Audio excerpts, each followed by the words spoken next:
విదురుని మాటల చేత ప్రభావితురాలైనటువంటి కుంతీదేవి తన వలన ఇష్టం లేకపోయినా యుద్ధం చేసి అనేక మంది వీరులు మరణించడం ఇష్టం లేక ఈ యుద్ధాన్ని ఆపడానికి ప్రధానమైనటువంటి సాధనం కర్ణుని యొక్క యథార్థమైన స్థితి, అంటే కర్ణుడు తన కుమారుడు అనేటటువంటి విషయాన్ని బయట పెడితే, కర్ణుడు బహుశः పాండవుల వైపు చేరితే కర్ణుడి సహాయం లేకుండా దుర్యోధనుడు యుద్ధానికి రాడు కనుక ఈ భారత యుద్ధం జరగవలసినటువంటి విధానాన్ని తప్పించినట్లవుతుంది. దాని వలన ఎవరైతే యుద్ధం చేయడానికి ఇష్టం లేని వారు ఉన్నారో వారందరూ కూడా బ్రతికి బట్టకట్టడానికి అవకాశం కలుగుతుందనేటటువంటి సదుద్దేశ్యంతో కేవలం జన సంరక్షణ కొరకు విదురుని మాటల చేత ప్రభావితురాలైనటువంటి కుంతీదేవి కర్ణుణ్ణి చూడాలి అని బయలుదేరింది. ఆయన గంగానదిలో స్నానం చేసి ఆ తీరంలో కూర్చుని అనుష్ఠానం చేసి కొంతసేపు జపం చేసుకుంటూ ఉంటాడు. అది ఆయన అలవాటు. ప్రతిరోజు నదిలో స్నానం చేయడం, నదీ తీరంలో జపం చేసుకోవడం, నదీ తీరంలో అనుష్ఠానం చేయడం, ఇవన్నీ కూడా తేజస్సు పెరగడానికి హేతువులు. అందుకే నదీ తీరంలో నివాసం చేయడం, నదిలో స్నానం చేయడం జీవితంలో అత్యంత అదృష్టవంతమైనటువంటి విశేషములుగా భావన చేస్తారు. కర్ణుడు కూడా గంగానదిలో స్నానం చేసి ఆ తీరంలో జపం చేసుకుంటున్నాడు. కుంతీదేవి నిశ్శబ్దంగా వెళ్ళి ఆయన వెనక కూర్చుంది. ఎందుచేత అంటే లోకంలో ఒక మర్యాద ఉంటుంది. భారతం ప్రతి చిన్న విషయాన్ని కూడా స్పృశిస్తుంది, రామాయణం స్పృశించినట్టే. ఒక జపం చేస్తున్నారు అంటే ఏ మంత్రాన్ని తాను లోపల బాగా పట్టుకుని తిప్పుతున్నాడో ఆ మంత్రాధిష్టాన దేవతని భ్రూమధ్యమునందు దర్శనం చేస్తూ ఉంటారు. ఏ మంత్రానికైనా ఒక ధ్యాన శ్లోకం ఉంటుంది. ఆ ధ్యాన శ్లోకము ద్వారా ఆ మంత్రాధిష్టాన దేవతా స్వరూపం ప్రతిపాదింపబడుతుంది. ఆ ప్రతిపాదింపబడినటువంటి రూపాన్ని భ్రూమధ్యమునందు ధ్యానం చేసి పట్టుకుంటూ వెన్నుపాము నిటారుగా ఉంచి బీజాక్షరముల సంపుటీకరణమైనటువంటి ఆ మంత్రాన్ని లోపల జపం చేస్తూ ఉంటారు. దాని వలన మంత్రసిద్ధి కలిగి తేజస్సు ఇరుబడిస్తుంది అని, ఆ మంత్రాధిష్టాన దేవతానుగ్రహాన్ని పొందుతారు అని. ఆయన కూడా అలా జపం చేస్తున్నాడు. అలా జపం చేసుకునేటటువంటి వ్యక్తి దగ్గరికి వెళ్ళి చప్పుడు చెయ్యడం, ఆయన అకస్మాత్తుగా తన సమాధి స్థితిని భంగపడి మళ్ళీ బయటికి వచ్చేటటువంటి అవకాశాన్ని కల్పించడం మంచిది కాదు. ఎందుచేత అంటే అందరూ అటువంటి దాన్ని ఒక్కొక్కసారి తట్టుకోలేరు. మానసికమైనటువంటి రుగ్మత కలిగేటటువంటి అవకాశం కూడా ఉంటుంది అని యోగశాస్త్రం అంటుంది. అందుకే ధ్యానం అనేటటువంటిది ఎటువంటిది అంటే ఒక విమానం ఆకాశంలోకి లేవడం లాంటిది. ఒక విమానాన్ని నడిపేటటువంటి వ్యక్తి యొక్క ప్రధానమైన లక్ష్యం కానీ ఆయన యొక్క కౌశలం కానీ ఎక్కడుంటుంది అంటే విమానాన్ని ముందు క్షేమంగా భూమి మించి ఆకాశంలోకి ప్రవేశపెట్టాలి. ఒకసారి ఆ పథంలో ప్రవేశించిన తరువాత ఇక ఏ విధమైనటువంటి ఒడుదుడుకులు లేకుండా ప్రయాణం అయిపోతుంది. మళ్ళీ విమానచోదకుని యొక్క సమర్థత ఎక్కడ బయటికి వస్తుంది అంటే పరమక్షేమంగా ఇబ్బంది లేకుండా విమానాన్ని భూమి మీదకి దింపాలి. ఈ రెండిటిలో ఎక్కడ తేడా వచ్చినా ఆ ప్రయాణానికి అసలు ఉపయోగం ఉండదు. విమానం సరిగ్గా పైకి లేవనప్పుడు ప్రయాణం లేదు, ప్రయాణం చేసిన విమానం క్షేమంగా కిందకి దిగకపోతే దానికి పరిసమాప్తము ఉండదు. కాబట్టి ఒక ధ్యానం, ఒక జపం కూడా అంతే. అది క్రమక్రమంగా ఇంద్రియాలను మనస్సును తీసుకెళ్ళి ఆ దేవతాస్వరూపమునందు లయం చేస్తారు. మళ్ళీ విడివిడి కిందకు వచ్చేటప్పుడు కూడా అదే క్రమంలో చాలా జాగ్రత్తగా వెనక్కి రావాలి.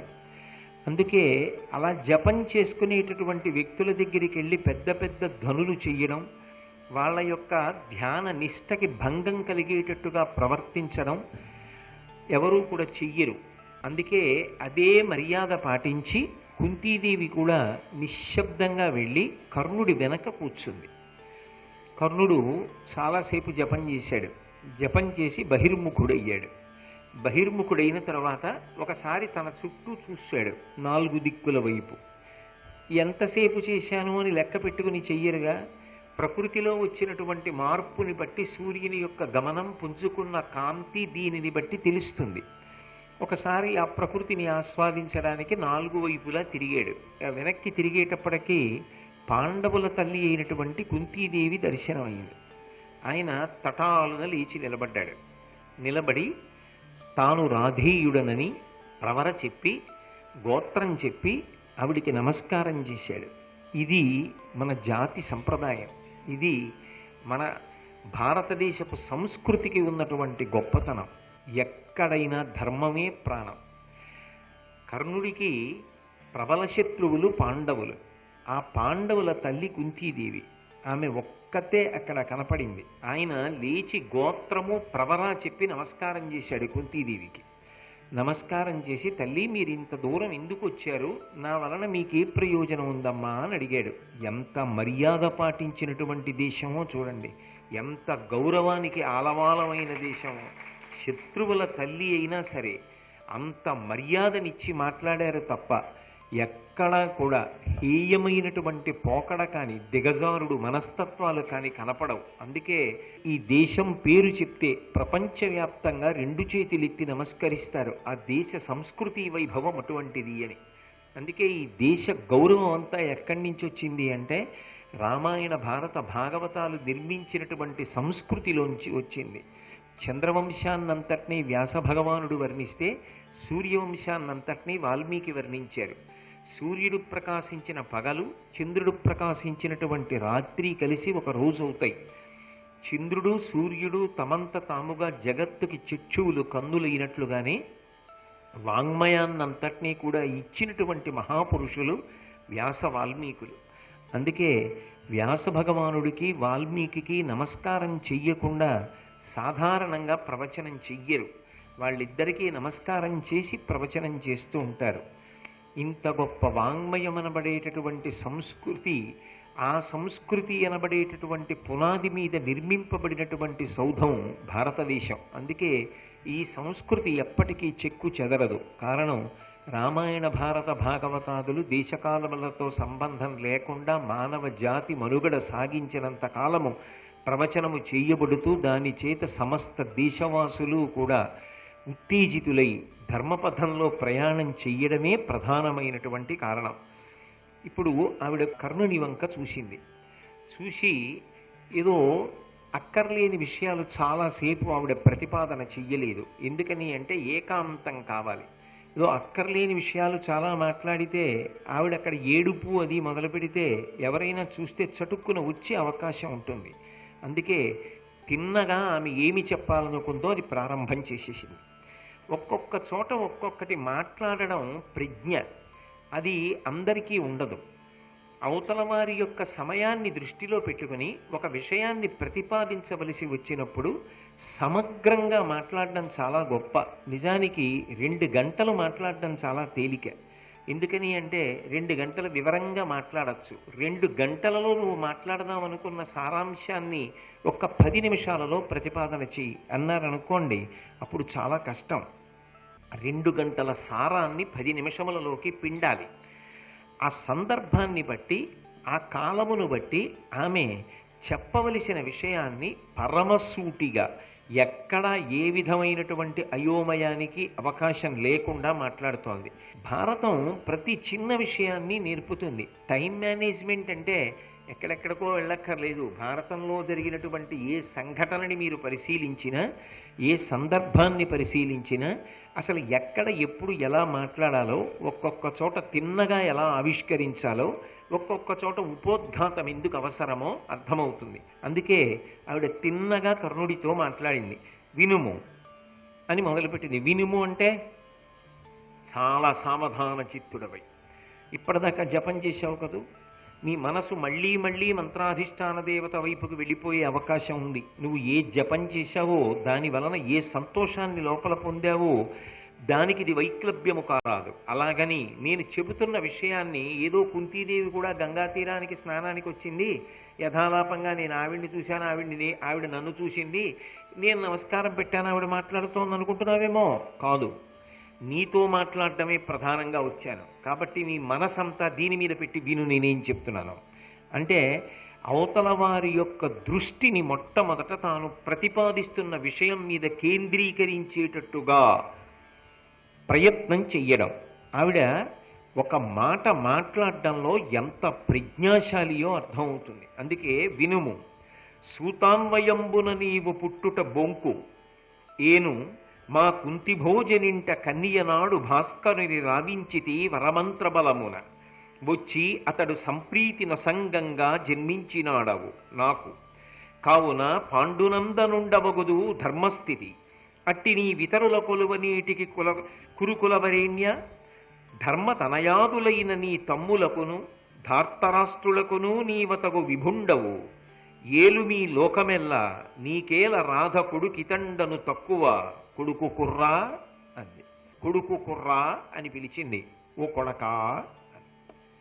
సాధారణంగా లోకంలో మీ అమ్మ లాంటి దాన్నోయ్ అంటుంటారు, కానీ కొడకా అని పిలిచి కుర్రవాడా చిన్నవాడా ఒక విషయం ప్రధానమైంది తెలియని కారణం చేత ఎప్పటికీ చిన్నవాడివే.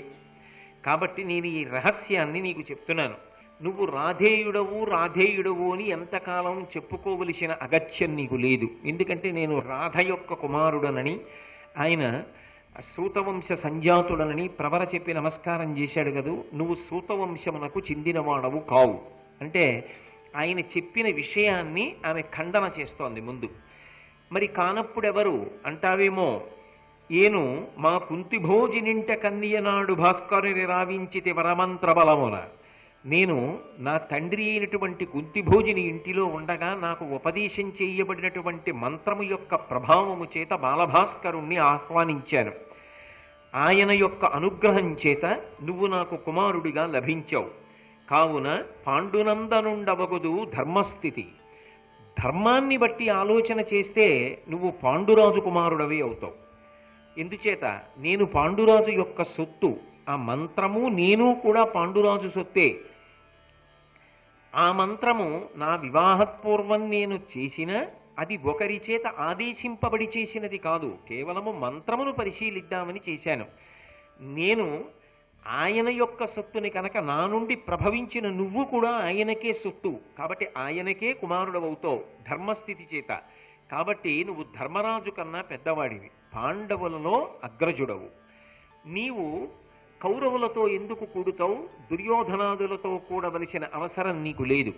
కాబట్టి నువ్వు పాండవుల పక్షాన్న చేరిపోయి ఈ యావత్ భూమండలాన్ని కూడా నువ్వు పరిపాలన చెయ్యి. అంటే అన్యథా ఆవిడ ఉద్దేశ్యం ఏమిటంటే, ఒకసారి కర్ణుడు యువల పక్షంలోకి వచ్చేస్తే యుద్ధం జరిగినా దుర్యోధనుడు నెగ్గడు, యుద్ధం జరగకపోయినా ఇక భూమండలాన్ని ఇవ్వనగలిగినటువంటి ధైర్యం ఉండదు. కాబట్టి నువ్వు రాజ్యాన్నంతటినీ పరిపాలన చేద్దుగానివి, ఈవలి పక్షానికి నువ్వు వచ్చేసేయి అని ఆవిడ చెప్పగాని, ఆవిడ చెప్పినది సత్యమని ఎలా నమ్మడం? అవతల కురుక్షేత్ర సంగ్రామం దగ్గరకు వచ్చేసింది. అటువంటి సమయంలో కుంతిదేవి వచ్చి అకస్మాత్తుగా నువ్వు నా కుమారుడవు అంటోంది, నువ్వు ధర్మము చేత పాండుకుమారుడవు అంటోంది, నువ్వు పాండవుల వైపు చెందవలసిన వాడివి, నువ్వు రాజ్యం చెయ్యవలసిన వాడివి అంటోంది. ఇది నిజమేనా? నమ్మచ్చా అన్న మాట ఎందుకు వచ్చింది? ఇక్కడ ధర్మ సంబంధమైనటువంటి సంక్లిష్టత ఏర్పడింది. ఇప్పుడు ఆయన అసలు ఎవరు అన్నదాన్ని బట్టి కదూ ఆయన ధర్మం ఒకటి ఉంటుంది. తాను పాండవులకు చెందినవాడనని తెలిసిన తరువాత కూడా, తల్లి చెప్పిన తరువాత కూడా సోదరుల్ని ఊచకోత కొయ్యవచ్చా? స్నేహితుడి కోసం తమ్ముళ్ళని చంపేయచ్చా? ఇంత ధర్మ సంక్లిష్టత వస్తుంది. ఇప్పుడు ఆవిడ కర్ణుని జన్మరహస్యాన్ని చెప్పి వదిలిపెట్టింది, కానీ అయోమయం అంతా ఎవరిది? కర్ణుడిది. ఏం చెయ్యాలనేటటువంటిది ఇప్పుడు కర్ణుడికి పెద్ద ప్రశ్న. అసలు ఈవిడ చెప్పినది సత్యమైతే కదూ ఇదంతా అన్వయం. ఈవిడ చెప్పినది సత్యమే అని తెలియాలంటే ఎవరు చెప్పాలి? తన తండ్రి అయినటువంటి సూర్యుడు పలకాలి. ఇప్పుడు ఆయన దేవతాస్వరూపుడు, నిజమే కుంతి చెప్పింది అని అన్నాడనుకోండి, ఖచ్చితంగా ఆయన పాండవులకే చెందినవాడు, కుంతీదేవి యొక్క కుమారుడు. కాబట్టి ఆయన ఇప్పుడు తన యొక్క ధర్మాన్ని నిర్ణయించుకోవలసి ఉంటుంది. అందుకే ఈ ధర్మ సంక్లిష్ట స్థితిని గమనించాడు. ఇప్పటి వరకు మాట్లాడనటువంటి సూర్యుడు అప్పుడు పైనుంచి మళ్ళీ కర్ణుడితో మాట్లాడాడు. కవచకుండల సంరక్షణ సమయంలో కూడా నీవు నా కుమారుడవని ప్రకటన చేయలేదు సూర్య భగవానుడు. ఇప్పుడు ప్రకటన చేస్తున్నాడు. అని పలికిన అవసరమున ఇనబింబములోన నుండి ఇది నిజము, ఈ భంగిన నెగడవన్న మేలగునను వాక్యము వెడలే కర్ణుడాకర్ణింపన్. ఈ కుంతీదేవి ఏ మాటలు పలికిందో ఆ మాటలు పరమ సత్యములు. వీటిని నీవు విశ్వసించి వీటి ఆధారంగా ఆమె చెప్పిన రీతిలో నువ్వు ప్రవర్తించడం నీకు క్షేమదాయకం, అభ్యుదయకారకం. కాబట్టి నువ్వు అలా ప్రవర్తించవలసింది అని ఆకాశంలో సూర్యమండలం నుంచి వాక్కు వినపడింది. కర్ణుడు విచలితుడు కాలేదు, ఆశ్చర్యపోలేదు, సంబరపడలేదు, దిగజారిపోలేదు. అలాగే ఒక్క క్షణం ఆలోచన చేశాడు. ఆలోచన చేసి ఆయన తన సమాధానాన్ని చెప్పడం ప్రారంభం చేశాడు. ఎందుచేత అంటే ఒక గంభీరమైనటువంటి సన్నివేశంలో తొట్టు పడకుండా జవాబు చెప్పగలిగినటువంటి ప్రజ్ఞ ఉందే, అది చాలా చాలా గొప్ప విశేషం. అదేమంత తేలిక విషయం కాదు. ఆయన మొట్టమొదట ఒక మాట చెప్పాడు. అమ్మా, నేను నీ కుమారుడను అని మీరు చెప్తున్నారు, సూర్యభగవానుడు కూడా చెప్పాడు, సంతోషం. కానీ నేను పుట్టినప్పుడే నన్ను మందసంలో పెట్టి విడిచిపెట్టేశానన్నారుగా. జన్మనా జాయితే శూద్రాహ సంస్కారాత్ ద్విజ ఉచ్యతే అని మనకి శాస్త్రవాక్కు. ఏదైనా సంస్కారము చేత లభిస్తుంది. అయినప్పుడు ఆ సంస్కారములు నాకు జరగలేదు. ఇప్పుడు ఎవరికి తగిలింది దెబ్బ గుండెల మీద? నన్ను వదిలిపెట్టేశావుగా అమ్మా కన్ననాడే. అంటే నేను పుట్టినప్పుడు ఒకసారి చంపేశావు, యుద్ధంలో ఏం చెయ్యాలో అయోమయాన్ని కల్పించి ఇంకొకసారి నన్ను చంపేస్తున్నావమ్మా యుద్ధం ముందు.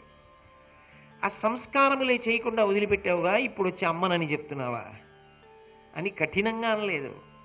నాకు ఆ సంస్కారములు చేయలేదుగా అమ్మా, నువ్వు చేయకుండా వదిలేశావుగా. ఎంత ఒరిపిడి పడిందో కుంతి జీవితంలో. తడిబట్టని పిండితే అందులోంచి నీళ్లు కారణం వేరు, ఒక పండు బాగా పండిపోయి అందులోంచి రసం కారణం వేరు.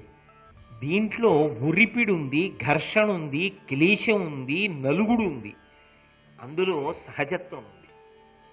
ఆవిడది మామూలు స్థితి కాదు. కొడుకు దగ్గరికి వెళ్ళి నేను నీ తల్లిని అని ఇన్నాళ్లకి బయట పెట్టింది. బయట పెడితే ఆయన అన్న మొదటి మాట ఇది అని. తరువాత అన్నాడు, అమ్మా ఇప్పుడు నేను నీ కుమారుడని అంటున్నావు కదా, ఇంతకాలం ఇది రహస్యము కదా, ఇది చెప్పలేదు కదా నాకు ఇంతకాలం. ఇప్పుడు నేను క్షత్రియుడినని నీ కుమారుడనని అంగీకరించి నేను లోకానికి ప్రకటన చేస్తే నాకు ఇహపరములు కలుగుతాయా అమ్మా అని అడిగాడు.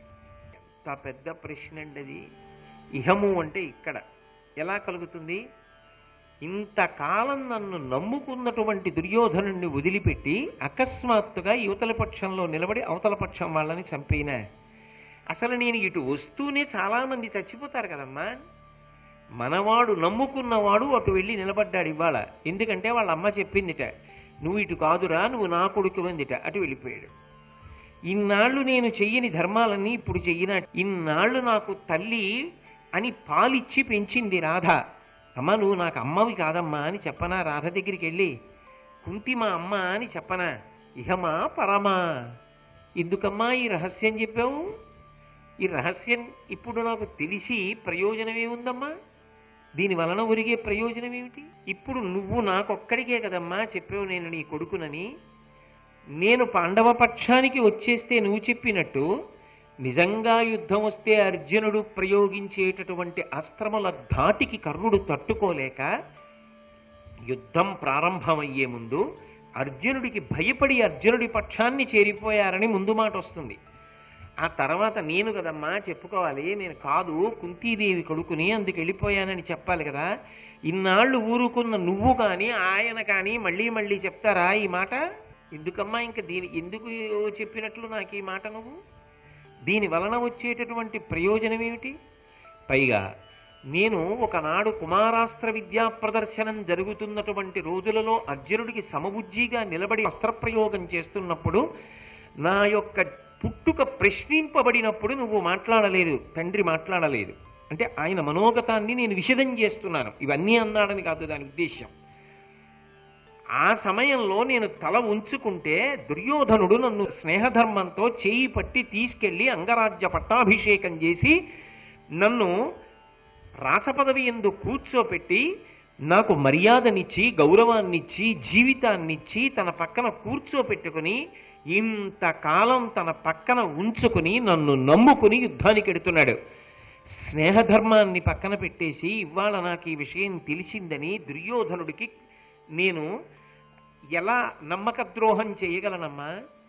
యువతల పక్షాన్ని ఇంతకాలం ఉన్న వాళ్ళని నమ్ముకున్న వాళ్ళని వదిలిపెట్టేసి ఇవాళ పాండవుల పక్షాన చేరి యుద్ధాన్ని ఎలా చేయగలను?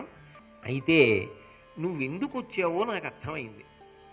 నేను యువతల పక్షంలో ఉంటే ధర్మరాజు, భీముడు, అర్జునుడు, నకులుడు, సహదేవుడు 5 బ్రతకరని నీ ఉద్దేశ్యం. అందుకొచ్చావు. పాండవుల యొక్క క్షేమం కోసం ఇవాళ చెప్పావు ఈ రహస్యం. బట్ట మరీ మరీ మరీ మరీ పిండారనుకోండి పిట్లుతుంది కాదు. బలం ఉంది కదా అని బట్ట పిండేస్తే పిట్లిపోతుంది బట్ట. ఆవిడ చెప్పింది ఒక్కటే విషయం. కానీ కర్ణుడు మాట్లాడుతున్న మాటలకి ఆవిడ పడుతున్న పరిక్లేశం ఎలా ఉంటుంది? అందులో ఆవిడ దోషం ఏమైనా ఉందా పాపం? ఈ మాటలనే ఆయన అన్నాడు, పాండవ క్షేమం కోసం కదా అమ్మా నా దగ్గరికి వచ్చావు. నిజము, ఆయన శక్తివంతుడు కాదు పక్కన పెట్టండి. నాకు యుద్ధంలో దొరికిన ధర్మరాజుని కానీ, భీముణ్ణి కానీ, నకులుణ్ణి కానీ, సహదేవుణ్ణి కానీ చంపను. కానీ ఎప్పటి నుంచో నాకు అర్జునుడి మీద కక్ష, అర్జునుడికి నా మీద కక్ష. నేను యుద్ధరంగ ప్రవేశం చేసేది మాత్రం అర్జునుడిని సంహరించడానికి. అర్జునుడి యొక్క ప్రధాన లక్ష్యం నా సంహారమే. అమ్మా, అర్జునుడి చేత నేనో, నా చేత అర్జునుడో సంహరింపబడడం ఖాయం. అర్జునుడు మరణించినా నీ 5 కొడుకులు ఉన్నట్టే నాతో కలిపి. ఒకవేళ అమ్మా నేను అర్జునుడి చేతిలో మరణించినా నీకు 5 కొడుకులు ఉన్నట్టే. నీ 5 కొడుకులు మాత్రం నీకుంటారు తప్ప అర్జునుణ్ణి కూడా వధించవద్దని మాత్రం నన్ను నిర్బంధించకమ్మా అన్నాడు. అంటే నిజానికి ఆయన్ని ఆవిడ ఏం చేసిందంటే, ఒక రకంగా చెప్పాలి అంటే యుద్ధానికి ముందు కాళ్ళు చేతులు కట్టేసి, అంతే కదా. నలుగురిని సంపనని మాట ఇచ్చేశాడుగా. అర్జునుడి చేతిలో మరణించి తీరుతాడు, ఎందుకంటే వెనక చాలా శాపాలు ఉన్నాయి. కృష్ణుడు అటు ఉన్నాడు, ధర్మం అటుంది, అధర్మం వైపు ఉన్నాడు, కాబట్టి నిలబడలేడు. ఏమో ఏం జరిగి ఉండేదో, ఎలా ఉండేదో, ధర్మం అటుంది కాబట్టి ఒక్కనాటికి వాళ్ళ జోలికి వెళ్ళలేడన్నది వేరు విషయం. కానీ సంక్లిష్టత యుద్ధంలో ఎలా ఉండేదో. కానీ కుంతీదేవి వెళ్ళి మాట్లాడినటువంటి కారణం చేత కర్ణుడు మాట ఇచ్చాడు. అమ్మా నీకెప్పుడు 5 కొడుకులు, నాతో కలిపి కానీ, నేను లేక అర్జునుడితో కలిపి కానీ. కాబట్టి ఇంతకన్నా నన్ను ఒత్తిడి చేయవద్దు. వెంటనే కుంతీదేవి అంది, అనుటయు అప్పుడు గొంతి హృదయంబున శోకము నివ్వటిల్ల ఇట్లను, ఇది దైవ సంఘటనమక్కట, ఎట్లును తప్పనేర్చుని అనుపమ సత్య విస్ఫురణ నాడిన మాట మరకుమన్న, నీ అనుజుల నల్వురంగడపు అర్జున చేతకు సమ్మతించదన్. నాకేమర్థమవుతోందంటే ఇది దైవలీల. అది నారదుడు అయోగ్యురాలని ఇచ్చినవాడు కాడు, బాల్య చాపల్యంతో చేసిన పని కాదు. సూర్యుడికి కుంతీదేవి మీద అనురక్తి ఏమీ లేదు. కుంతీదేవికి సూర్యభగవాను వలన బిడ్డని కనాలని లేదు. మంత్రాన్ని పరిశీలిద్దామన్న ఆలోచన రావడం ఏమిటి ఇంతటి విదుషీమణికి? అంటే దైవలీల అంతే. అందుకే కన్యాగర్భంలో పుట్టాలి. ఈ యుద్ధం జరగవలసి ఉంది, నువ్వు లేకుండా యుద్ధం జరగదు. అందుకొచ్చావు, నాకు అర్థమవుతోంది. కాబట్టి యుద్ధం జరుగుతోంది. కానీ మాటిచ్చావు, బాగా జ్ఞాపకం పెట్టుకో. ధర్మరాజు జోలికి కానీ, భీముడి జోలికి కానీ, నకులుడి జోలికి కానీ, సహదేవుడి జోలికి కానీ సంహారం కోసం వెళ్ళకూడదు. ఏదో యుద్ధం చేసావు మంచిదే, దొరికినా చంపడానికి వీల్లేదు. అర్జునుడి చేతిలో అంటావా? నువ్వు అన్నట్టే అంగీకరిస్తున్నా. నువ్వో అర్జునుడు, కానీ ఆవిడ నమ్మకం ఏమిటి? అర్జునుడే గెలుస్తాడు. అంటే ఒక స్త్రీ దృష్టికోణంలో చూసినప్పుడు ఆమెకు కలిగిన సంతానమంతా ఆమెకు సమానమే. కానీ సమాజం దృష్టిలో ఆవిడ ఆలోచించవలసిన పరిస్థితి ఏర్పడితే వివాహానంతర సంతానము యొక్క క్షేమమా, వివాహపూర్వము రహస్యముగా కలిగిన సంతానము యొక్క క్షేమమా అంటే ఖచ్చితంగా వివాహానంతరం కలిగినటువంటి సంతానము వైపు మొగ్గింది. ఆమెకి కర్ణుడి మీద ప్రేమ లేక కాదు. ఇది ఒక్క కుంతీదేవి యొక్క వ్యక్తిగత విషయంగా మిగిలిపోలేదు భారతంలో. ఇది ఆనాటి సమాజ పరిస్థితిని అంతటినీ శాసించింది. కురుక్షేత్ర యుద్ధాన్ని శాసించింది, భరతవంశ చరిత్రని శాసించింది, ఆ వంశం యొక్క కథనంతటినీ శాసించింది. ఇన్ని మలుపులు తిరిగిపోవడానికి కారణం ఏమిటి అంటే పరమ సంతోషంగా వీడు నా కుమారుడు అని చెప్పలేకపోయింది. ఎందుకు చెప్పలేకపోయింది అంటే ఒక్కటే కారణం. ఎందువలన అంటే అందువలన అని మీకు చాలా మాటలే నేను మనవి చేశాను. కాబట్టి 1కి 10 మార్లు పరమ ప్రమాదకరమైన విషయముల జోలికి వెళ్ళడం మంచిది కాదు సుమా అని చెప్పడం భారతం యొక్క తాత్పర్యం. కాబట్టి అది దైవలీల, అందుకుని అలా జరగవలసిందే. నువ్వో అర్జునుడో, అర్జునుడితో యుద్ధం చేయడానికి మాత్రం నిన్ను అంగీకరిస్తున్నాను అని పుత్రగాత్ర పరిష్వంగం అంటారు కదూ. మళ్ళీ ఇంతకాలానికి కదూ ఎప్పుడో పసితనంలో ఎత్తుకుంది. ఆ తర్వాత ఎప్పుడు ఎదురు పడినా వీడు నా కొడుకు అని అనురాగం పొందినా ఆయనని ముట్టుకున్నది లేదు. ఆయనని ఒక్కసారి కౌగలించుకోవాలని ఉంటుంది. మరి తల్లి కదూ, తండ్రి పొందేటటువంటి మహదైశ్వర్యాలలో ఒక ఐశ్వర్యంగా పుత్రగాత్ర పరిష్వంగాన్ని చెప్తారు. కొడుకుని కౌగలించుకోవడం, ఆఖరణ కొడుకు ఒడిలో తలపెట్టి తండ్రి శరీరాన్ని విడిచిపెట్టడం అంత గొప్ప విషయాలట, అంత సేద తీరుతట తండ్రి. శ్రీ ఉమామహేశ్వర పరబ్రహ్మార్పణమస్తు. స్వస్తి.